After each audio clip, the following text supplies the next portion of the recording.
Alam nyo ba guys na nandito ako ngayon sa number 92 Mother Ignacia Corner, Timog Avenue, Quezon City, para tikman ang masarap na nagte-trending nila na pares. At dito yung matatagpuan sa Mr. Pares, ang pares na araw-araw mong kapares, yun no. Napakasulit nito at patok sa masa, kaya naman dinarayo talaga sila at pinipilaan. At yan, kasama ko din si Master Estong, pakipollow din siya, Nesadi, all good. At eto naman yung kanilang menu na ino-offer nila. Meron silang classic pares, pares mami, pares bagnet. Siyempre, yung dinayo natin, yung overload pares nila para solid. Yun ang target ko eh. Alam nyo ba guys, sumisikat nga sila ngayon dahil sa mura at sulit nilang pares. Talagang 120 nga eh, meron ka ng pares bagnet. May kasamang sitcharong bulaklak, unli taba, unli sabaw, unli rice. May kasama pang soft drinks. At ang maganda dito guys, may dalawang klaseng sabaw pa sila na ino-offer. Meron silang kanto style version at bulalo version. At dahil yung overload pares nga yung target ko, yun ang in-order ko. 250 nga pala yung overload pares nila dito. At meron yan lechong kawale, bagnet,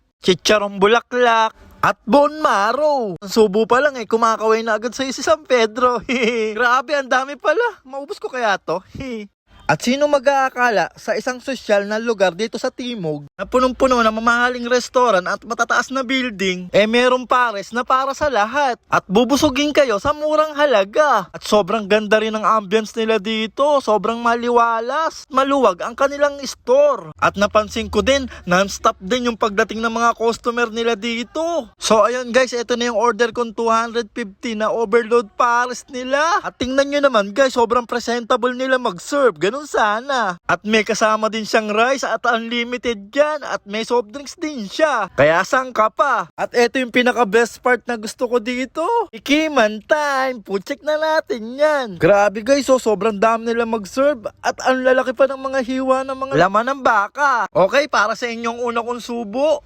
Wow, heaven. Solid, panalo. Isa to sa masasabi ko pinakamasarap at malinis na pares na nakainan ko. Yung mga toppings na nilagay nila dito eh sobrang malasa at crunchy pa. At i-level up pa natin, maglalagay tayo ng kalamansi at ketchup. Sabi rin kasi nila masarap din pag may ketchup. Actually masarap naman talaga siya kahit wala naman nilalagay. Pero dahil gusto ko ma-experience yung merong ketchup, i-try na natin. Tingnan nyo guys, so parang hindi nababawasan yung kinakain ko. Sobrang dami kasi. Wow, perfect combination. Panalo din. Sobrang goods, quality. Prove sa akin to. Ito yung literal na putok-batok. Ika nga nila unang subo mo pa lang makikita mo na agad si San Pedro. Pero joke lang yun, mamamatay kayo sa sarap ng pares nila dito. Ang laki solid. Kaya pala laging blockbuster sila dito sobrang sarap at malasa talaga yung kanilang pares nila dito. At yan, sabi ni Master Estong, sobrang goods daw, kain daw po. At sabi nila, hindi daw kompleto ang pagdayo mo sa kanila kapag hindi mo natikman ang pamalakasan nilang bone marrow. O siya, sige, dahil deserve ko naman kumain ng masarap, check natin yan. Woo! Pakita si San Pedro. Boy pa ba ako? Sobrang goods, quality. Higit na masarap, grabe. At alam nyo ba, masyado akong na-amaze nang malaman ko, abay nakakaubos pala sila ng 500 to 600 na laman sa isang araw. At sa bigas naman daw, nakaka 1,000 sila na kilo sa isang araw. Grabe naman yun. Grabe. Solid. Pinagpapawisan na ako sa sarap ng kinakain ko. Yan.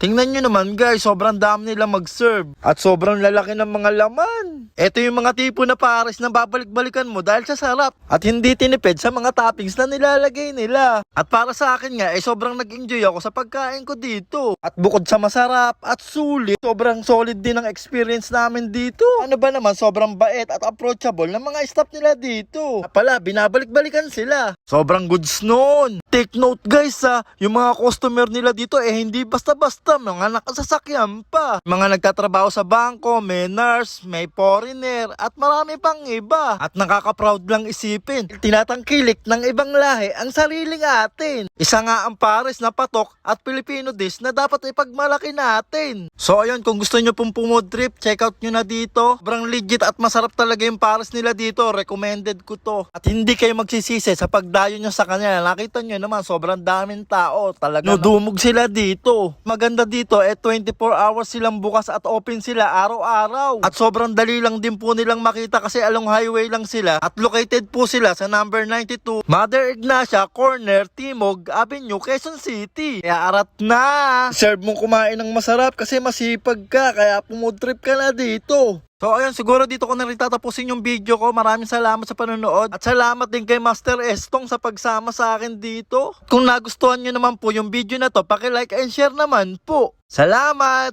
At favor naman po, paki-comment naman po kung tiga saan kayo para alam ko kung saan nakakarating ang video na to. Maraming salamat! O ayun, hanggang sa muli, aking kabuhat. Peace out, all good, gang gang. See you sa next vlog. Blah.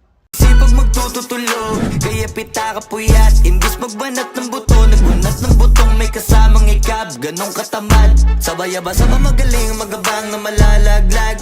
At nagtataka ka pa kapag sabay sa mawala ka na nakakapkap. Clap, clap, clap, ang hilig mo sa teka muna. Kaya imbis sa lapian nakuha mo muta. Punto ko sana makuha, na baka sa kakahiga mo ay diyan ka makuba. Ano